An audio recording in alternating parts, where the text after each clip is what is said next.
Greetings to everyone. Thank you for choosing again the Classroom TZ. And today we are going to discuss Form 1 topic called Sources and History. Sources and Importance of History. I'm Shadrach Swila. I'm going to guide you from the beginning of this topic up to the end of the topic. This is the first topic of Form 1. Congratulations those who scored good performance, showed good performance, and you are selected to join secondary school. Welcome to second level. This is history. Today we are starting the first topic. Before going further to this topic, I'm sure you checked the previous video. It's showing the list of the topics you're supposed to cover from Form 1 to Form 4 in history. And there are almost like 16 topics. So make sure you check the previous video that guiding you or give you a brief on the topics you're supposed to cover as a secondary student. Then here we go. In this topic, we are going to check the following subtopics. Number 1 is meaning and importance of history, and we are going to check also sources of history, how to get history, how to construct history, and the last thing we're going to check on how to determine date. How to determine date. All of us will know the value of time. Then, without wasting this valuable time, let's check the first concept, meaning and importance of history. Here in meaning and importance of history, we are looking on two things. What is history and the importance of learning history.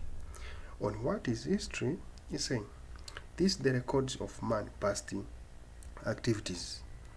It means that everything that happened in the past and done by a human being, that is what called history. All human events happened before, that is what called history. And most of those human events were based in social, political, and economic. And at the end, the main objective of those events, it was for the man to obtain basic needs that we are food, clothes, and shelter. So when we say at the past activities or past events, what do we mean? I'm sure there and there in primary you learned about Maji War. Happened in 1905-1907. Kinshasa against the Germans. That's the past event. All of us will understand the Declaration of Human Rights in 1948. That's the example of history. Out of that, in political matters, we have so many important figures, those who passed in different countries, they done great things. Example, Mwalimu Julius Kambarage Nyerere, late Julius Kambarage Nyerere, now is part of history. And the other economic activities like trading before, triangular slave trade, transatlantic trade, long distance trading in East Africa, all those are part of history. Then this paragraph said in general, history can also refer to an academic discipline which uses a narrative to examine and analyze the sequence of past events and objectively determine the patterns of the causes and the effect of that determined them. That is the meaning of history. So my dear student, that meaning, as we said, it study of the past activities. That way we don't have the history. Currently we are in 2024. We don't have the history of 2028. We don't have the history of 2030. We don't have the history even of 2025 up to now. We are at the end of 24 now. A few weeks ago we are going to touch December. We will celebrate Christmas in New Year, but we don't have the history even of that Christmas that is coming. It means that by using these past activities, they can help us to predict the future.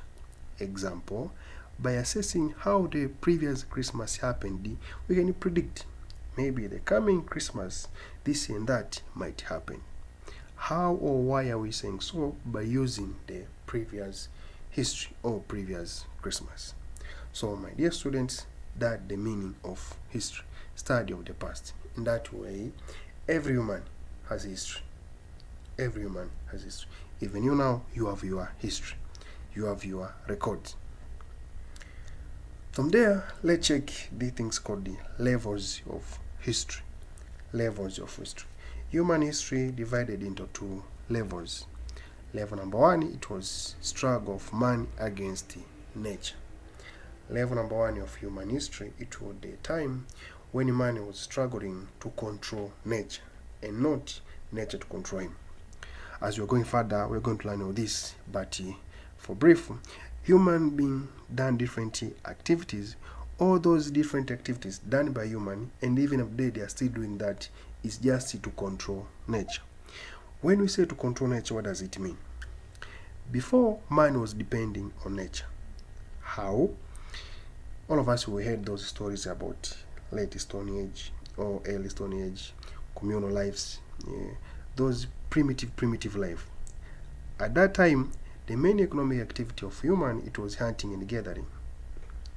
In that hunting and gathering, man was waiting until there is enough fruit in a certain forest and go and gather those fruits.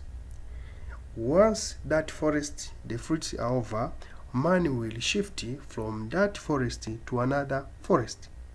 In that way, the present of fruits that will determine the nature or the movement of human being at that time. In that way, man can rotate all over the world looking for the fruits. At that time, we can say nature was controlling man. Opposite to that, it should happen like this. Man should sit down and plant trees and harvest fruits in any time you want without moving from one place to another. So, in order to control that activity or to control that situation, man done different activities to control nature. Example, I said, man developed irrigation system. Instead of waiting the rain season and plant crops and harvesting, man developed the irrigation system to have farming activities through the season. Man developed different iron tools. Instead of depending on those poor and crude and payable tools, man developed the strong tools that enabled him to cultivate strongly and to defend into other activities. Man discovered fire. Why and how can you say this? It was struggle against nature. After fire, man was able to live into cold area. After fire, man was able to eat cooked food and he stopped eating raw food. After discovering of fire, man was able to chase those wild animals, and their most important effects. All those activities done by human, it was the struggle against nature. And even up today, we are struggling in other areas to go against nature. That's the war. The second level, it is the relationship of man by man in material production. When man control nature, then he developed it to another level. He started to interact with another societies, village to village, zone to zone, region to region, continent to continent. That was relationship of man by man in material production. We are going to see on other topics there in other classes. We're going to check people from Middle East and the Far East. They came to East Africa. But before them, we've seen people from South Africa, Ngoni, they migrated from South Africa to East Africa and Central Africa. All those, it was interaction. People done, human done trade. Example, East Africa long distance trade. Yao, Nyamwezi and Kamba came into contact. All that, it was relationship between man and man. And so many activities that led human to come into contact. My dear students, those are two levels of history. So up now, I'm sure you know what the meaning of history, study of the past. Simple like that, don't complicate. Study of the past. Once we are learning the past, we are doing history. So past is history. Although there is history of history, that is geography, not in your level. But study of the past, that is history. Human history divided into two levels. Once man was struggling to control nature, and after controlling nature, man struggled to create a relationship between him and another in the society. These are levels of history. After understanding the meaning of history, let's check the importance of studying history. Why are we learning history? Why is it necessary to have history? It's very important. Number one. And here, this importance is the studying history as a discipline of studying history as a subject. To understand the beginning and development of African societies, through this history as a subject, this subject helps us to understand where African societies came from. We are going to check it in the last topic of this class, lies of political systems in Africa, centralized state, decentralized state. Through history, once you open books, that history helping us to understand where our great parents came from. We are getting all this from history. So if you want to know the origin of anything, go and check the history. In that way, you cannot escape history. Whether you're learning mathematics, you cannot escape history. Whether you're learning biology, you cannot escape history.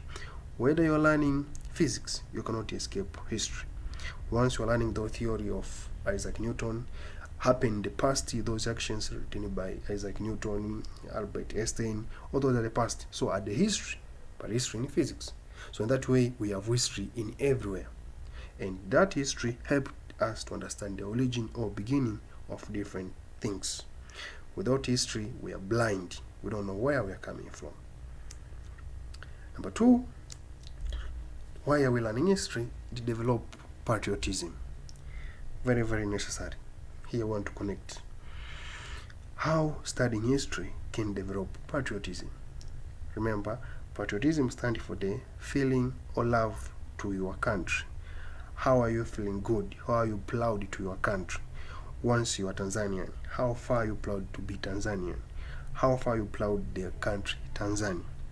Then how can we develop love to the country by studying the history? It's very easy. Into different countries, we have those people who struggled for those countries, especially in Africa. Most of African countries passed the era of colonialism. Most of African countries exploited during colonialism. Then, in different documents, we are learning how our national fathers struggled for independence, how those nationalist leaders struggled for the independence. So in that way, once we are learning how they struggled for independence, we are creating sense. Oh, if them they were able, then why us we cannot be able? Remember, we have this scenario when we are learning Maji Maji War. There are somehow people they are saying, Maji Maji War people they lost. Kinjekitile Ngwale, it was a failure. Yes, he was a failure, but because he dared to resist against Germans, then he planted the seed to the new nationalist leader to struggle for the independence. That's why we have nationalism struggle before 1945, those early resistance or early reaction, and we have nationalism after 1945. The nationalism of before 1945, it was the plant for this successful nationalism that happened after 1945. In that way, Nyerere and the other leaders of different countries, they learned the history of their countries. They checked how their great parents, they struggled to get independence. They failed. Then because their great parents, they were able to struggle for the independence, but unfortunately they failed. That is sense for them to try, create something to these new leaders to struggle for the independence. So in that way, when we are learning struggle of other leaders or struggle of other people and the way they were sacrificed their life to our country, we are creating that sense like, that's we should do that thing. Very, very important. We're supposed to love our country. There's no how we can go out of our country. There's no day you can stop to be Tanzanian. Out of that, another important is critical recreation. Through history, we are learning different things. Example, we have this case of oral tradition. Through oral tradition, we are creating recreation. People are getting happy. People are rejoicing. People are refreshing. Through history, we have those dances and music. People are enjoying, are refreshing. And out of that, there are some of stories that are comic way. So all those are creating recreation from history. So learning history, it is enjoyment. And number 3, it helps us to make investigation on different problems. It is very necessary to understand the background of event before taking the action. So through history, by learning the background of that action, by learning previous situation of that action, it helping us to understand and solve the problem.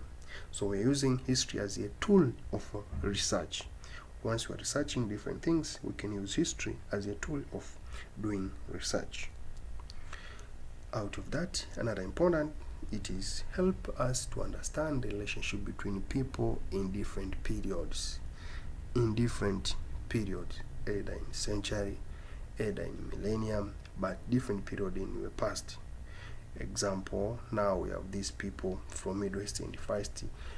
The product of that, we are seeing the effect in East Africa, the spread of Islamic religion, the spread of Arab culture. The product of this relationship, we have people who are living there in southern Dawn of Tanzania. They migrated from South Africa, Ngoni people, now they are living there in Songea. So they are contacted with the people of East Africa. Or that is the relationship between one person or one society to another society. Or that we are getting in history. So history helps us to understand the relationship between people into different period. Other issue is history helps us to understand the past and the present that help us to predict the future. History helps us to understand the past and the present that help us to predict the future. By analyzing the event that occurred and checking the current situation, we can predict what is going to happen. There are so many examples here. Example, by assessing how WW1 occurred, I mean First World War, how it occurred and how it was handled, it was easy to predict we're going to get the Second World War. It means that how WW1 occurred, that alliance, military alliance, how Versailles Peace Treaty solved that case, and how Germany treated after Versailles Peace Treaty, then we can say WW2 might happen. So through history, it's helping us to check the situation and using that situation to predict what might happen. That's very, very important. Another one is source of employment. Through studying history, we are getting different occupations, we are getting different jobs. Example, like now, I'm a teacher and I'm teaching history. That the product of history. Out of that, we have another professional that is centered in history, anthropologists, other people studying the past remains. I mean, studying about the culture and the style of different society. Out of that, we have archaeologists, those who are digging remains material. Others are the people centered in history. So also history, source of employment. There are so many ways we can explain and how history creates employment. Out of all those specialists like archaeologists, linguists, anthropologists, teachers, there is other ways we can use the past events to create employment. There are authors are writing history of the past, they are selling books, they are getting money from that work. And that is gift of history. By saying so, my dear students, that's the bunch of importance of history. Why are we studying history? From there, part 2, let's check sources of history. Sources of history. When we say sources of history, we mean what or what are the tools can be used to get history. Example, you want to know how life of Mwalimu Julius Kambarage Nyerere it was. Then what are the things you may use to collect data or to collect information, and at the end you have the picture on how Mwalimu Julius Kambarage Nyerere was. Another way, maybe you want to assess how WW2, I mean World War II, happened, 1938 up to 1945.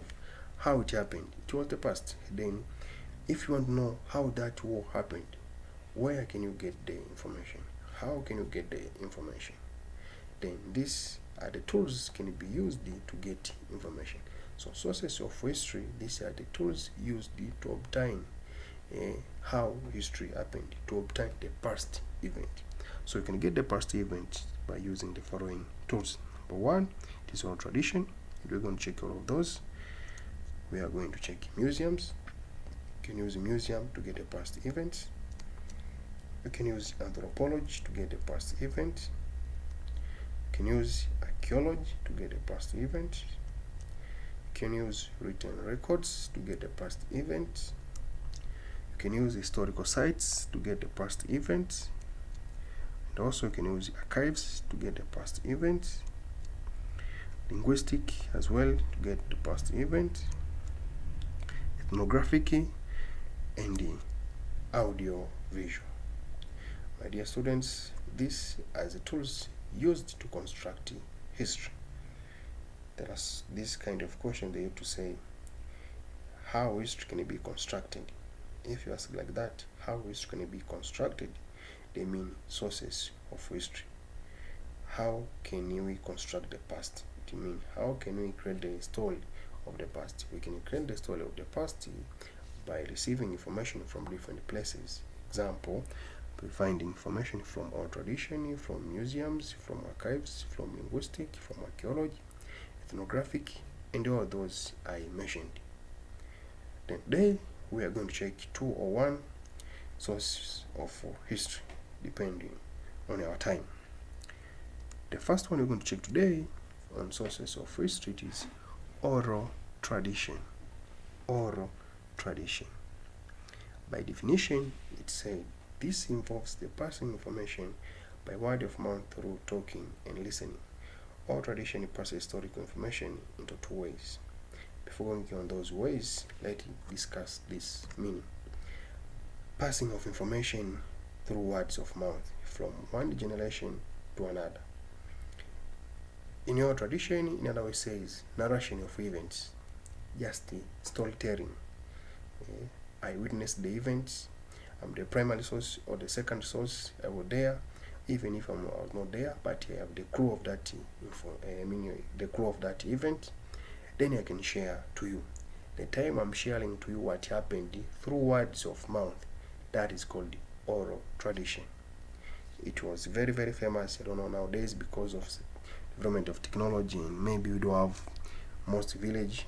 We are not practicing this so much. But I remember on my young age, I used to sit down with my grandfather after the dinner. We were getting different history on that time. I remember that situations while the moon is shining, it's night, we are strolling down surrounding the fire, and we are listening the stories. All those stories, now after studying history, I came to remember, oh, that day my my grandfather, he was doing oral tradition to us. So one person telling you about what happened before, and you are listening it through word of mouth without leading, that is called oral tradition. So after understanding what is oral tradition, then we can check how oral tradition it is. Historical information passed. Then they said through cultural practice, and these are the types of oral tradition. Through cultural practices, oral tradition can be implemented by using music, religion, riddles, songs, proverbs, superstition, poem, and stories. All these are the cultural practices.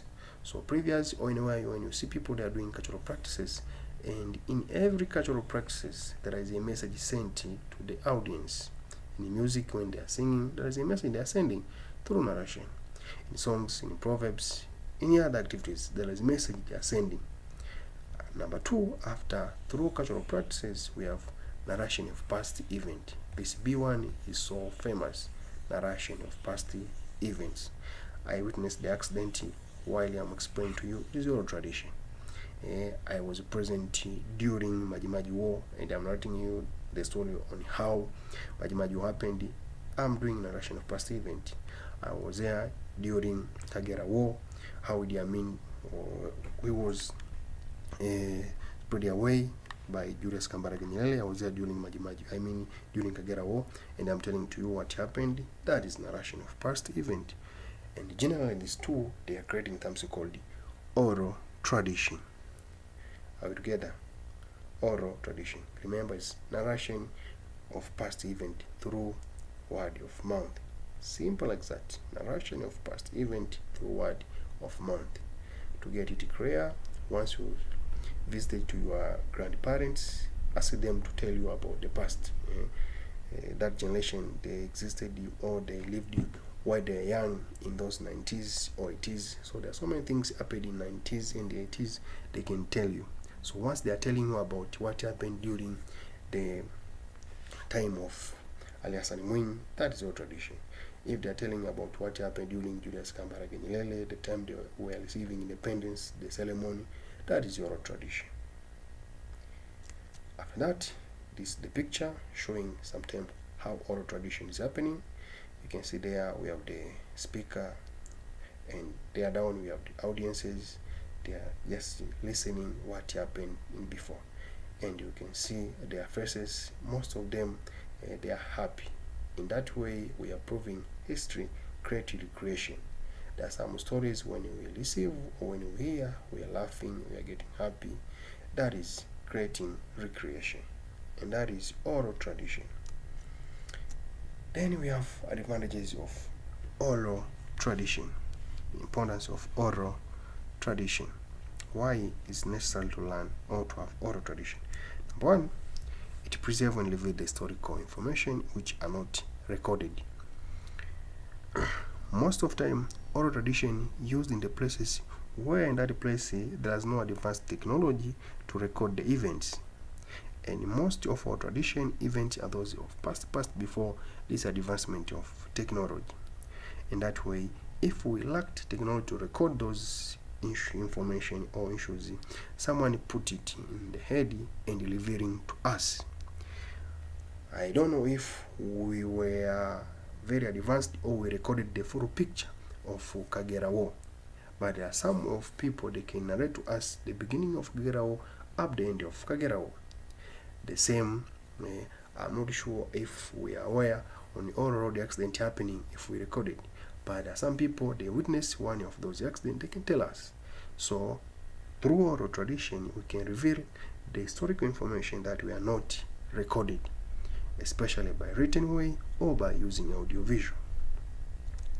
Another important why are we learning oral tradition is useful to both literate and illiterate people. Listening does not need you to go to school to understand how to listen. Listening does not need you to go to universities or to go to college and learning how to listen. Just open your ears, you are listening. So in that way, those who step the class and those who do not step the class are the beneficiary of this oral tradition because they are able to listen. I'm sure the big question is, how about those special groups who are not able to listen? We're going to check the part B. Everything in the world, they have two sides, tall and short, black and white, good and bad. So we're going to check maybe another side of that coin.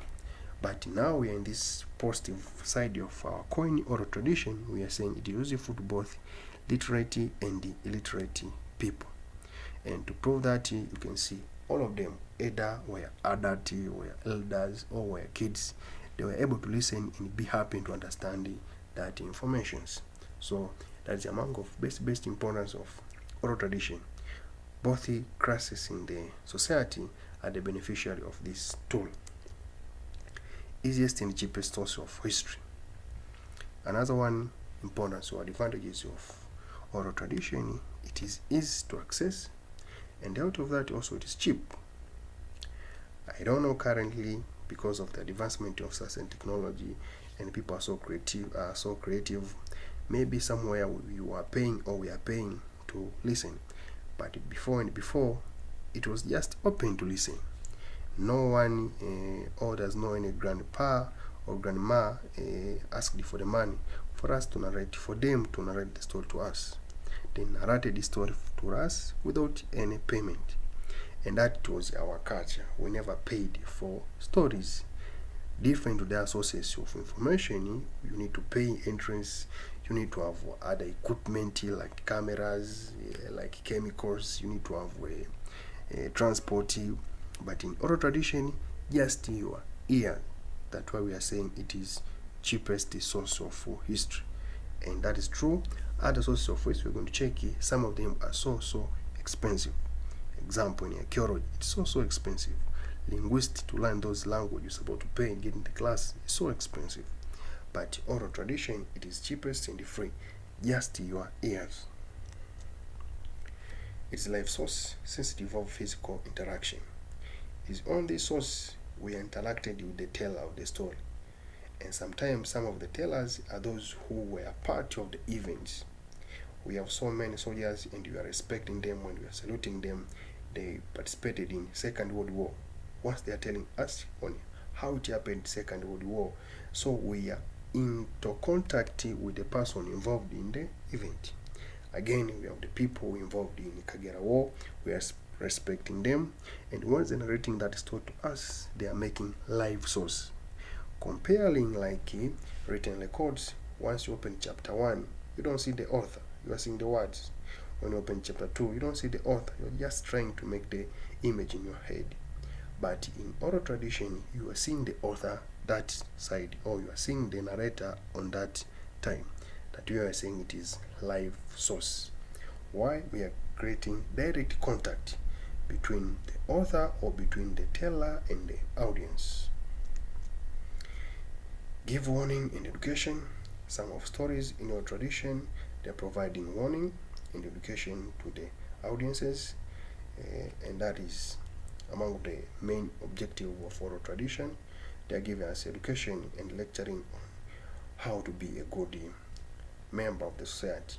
Among the stories, they are educating us from bad behavior to good behavior. We are refreshing our brain, but we are getting the lesson at the end that is bad and that is good. That's why at the end of every history, our grandparents told us, at the end they said, what the lesson you got. Very, very necessary. So the aim of that is to take us from those poor and bad behavior to good behavior. That is side A of oral tradition. Positive side or advantages side of oral tradition. One side of the coin. Another side, it is disadvantages of oral tradition. As I said before, there is good and bad. There's tall and short, black and white, poor and rich. And people, they said in the world we have pair of different phenomena. Then another side of this coin, it is disadvantages of oral tradition. Number 1, it needs much attention and the power of memory. Sure, if you have short memory, you cannot be a storyteller of oral tradition. And if you are so busy, you don't have time to sit down, you can't be the audience of oral tradition. That's the problem of oral tradition. It needs attention, and also it needs memory, power of memory to remember and tell others. So if you are missing these two, you don't have power of memory, you don't have attention, you are not attentive, you cannot get this in oral tradition. That's the disadvantage number 1. I'm seeing my people who cannot be in this oral tradition. Number 2, false information will be given by storyteller. Sure. Just imagine you are in the group of some boys. They want to tell them the story, and you want them to appreciate you. So why can't you say, once you was Arnold Schwarzenegger, why can't you say, I'm the one who wrote the script of Tony Cruise? Why can't you say I was a party or together with James Bond? So you can manipulate the story depending on your interest. In that way, we are saying false information might be added by the storyteller. We can't be sure that really, this man is just playing with our brain. That's a problem of storytelling. Exaggeration of fact is happening here.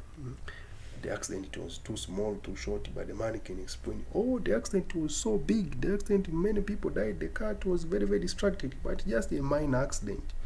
Because we were not there, and the man just telling us the story, so we can add the false information. We are saying to add salt. Sorry. Number 3, it is narration of historical events are centered to those people of status. At the beginning, the service was provided only to those loyal family, important family or important figure in the society. Example, kings, queens, and chief. These were the people who received this service. In that way, before, if you're just a normal person, common person, you cannot get this service. So in that way, it created some sort of crisis. Those good classes or first classes, they got service, and those low classes, just common people, they never enjoying this oral tradition. Language barrier. Storyteller may use different language with the audience, and this is happening oral tradition involving language. We are speaking by using language. So maybe if there is a coincidence, you are meeting the audience that understand your language. If not, we are missing the gap of communication might happen. You are Nyakyusa, you are meeting the audience, you are people from Twala, then communication cannot happen there. You are Maasai, you are meeting the people from Katavi, then communication cannot happen there. So another weakness of oral tradition, it is language barriers. But if it happened, audience and speaker are in one language, that service might happen. But if they are coming from different places, it is impossible to make it happen. Language barrier. But nowadays, because of development of science and technology, we are trying to solve those cases by putting subtitles. The original language is maybe Indian, but we want to cover the different audiences, so we can insert subtitles according to different language. So, but before that, language barrier, it was the challenge in oral tradition.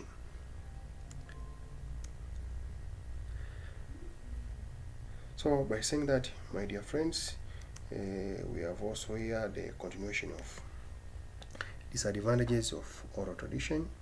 Another one is depend on the life of storyteller, so does not stay long. What does it mean? The life of our history, once if it is in the brain of storyteller, then we are saying that the brain of that storyteller is our memory card. Currently we can use that device. It's our memory card, or it is our external or hard disk drive. So once that hard disk drive is collapsed, then we cannot not get the history. It means that when the storyteller passed away, that's the end of our story. We have one source, or we have one person who experienced the maybe Kagera War. Then if that person passed away, it means our memory collapsed. Then it's the end of story. So it cannot stay long. Different data sources like written records, once you press in the library, it's staying there forever. But oral tradition, because it is in the brain of someone, and we are passing here, people they're saying among the things we are sure it is death we are passing. So we are sure that one day this oral tradition might go. So it does not stay long. My dear friends, all those were the advantages and disadvantages of oral tradition as the first source of historical information. I hope you understood the concept. If there is any question, there is any concern, do not hesitate to share with me down there in my channel. And if you want these notes, I'm trying to upload there as PDF or Word format. You can download them. Thank you for listening, and see you the next discussion that's going to be historical sites.